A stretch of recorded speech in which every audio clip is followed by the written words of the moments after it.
Well, there are many surgical options for bariatric surgery, but we deal with three major options because those are the options that are insurance covered in the state of New Jersey. The first option is adjustable gastric banding. And essentially what that is a piece of plastic which works like a belt around your waist. We insert it through small holes in the abdomen laparoscopically, and we wrap it around the uppermost part of the stomach.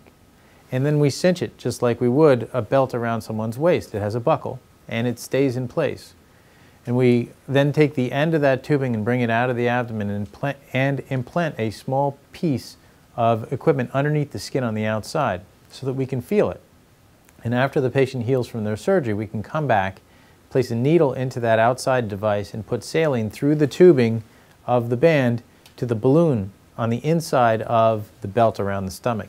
And we can tighten the diameter of that band to the comfort of the patient so that we can reduce the amount of food that they eat, and therefore, in conjunction with exercise, lead to less calories into their system and ultimately weight loss over time. It's a very nice procedure. It's done on a same-day basis, and people have slow and reliable weight loss with it over the course of about a year. The second option is the gastric bypass. That's a procedure that's been done since the mid-1970s. It's been very tried and true, and there have been thousands of patients who've gone through it. It leads to very reliable weight loss. It's very, very effective against diabetes, and people who have significant heart disease will very often choose that because they get very rapid weight loss, very reliable weight loss, and predictable changes in their significant diseases. Diabetes, heart disease, cholesterol issues, sleep apnea, all dramatically are affected very, very quickly. It does require that we cut across the stomach and we make a very small pouch of the upper part of the stomach, basically equivalent to the muscle at the bottom of your thumb in size. So you go from a stomach which is the size of essentially an NFL football to a stomach that size. And we cut the small intestine downstream and reattach it to that small stomach so food comes in, fills that stomach quickly, and then drains into the intestine and meets the digestive juices downstream. People still have the opportunity to digest all their medications and all their food as they need to, but the reduced intake and the metabolic changes associated with moving the intestine around have a profound effect on their metabolic problems. That's typically done laparoscopically, and people are able to get up and walk around 2 hours after surgery, but they will usually stay in the hospital 2 nights.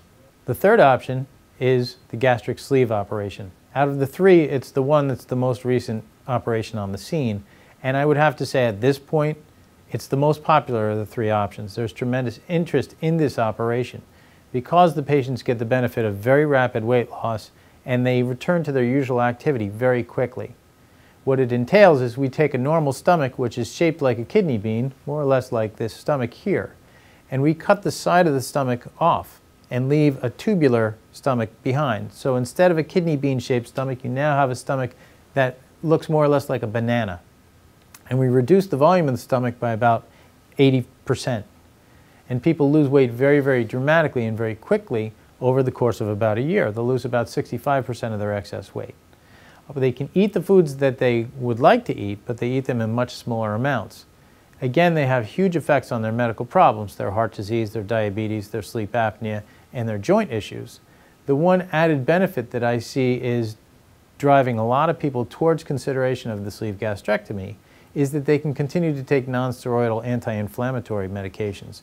Many of my patients have issues with their joints, and they have pain in their back or in their knees or in their hips, and ultimately will go on to have potentially orthopedic surgeries.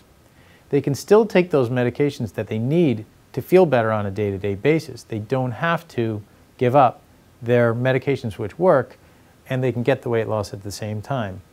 So it turns out to be a nice opportunity for those people.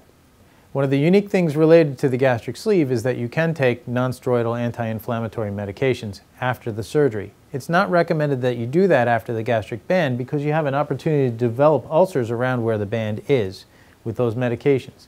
It's also not recommended after the gastric bypass because the intestine attachment to the stomach can get irritated and you can have something called a marginal ulcer, which under the worst case scenario can cause bleeding or can possibly perforate. You don't have that with the gastric sleeve because you have stomach on stomach and the medication doesn't irritate any attachment. So it goes from the mouth down through the sleeve without irritating things. Thank you for choosing St. Peter's.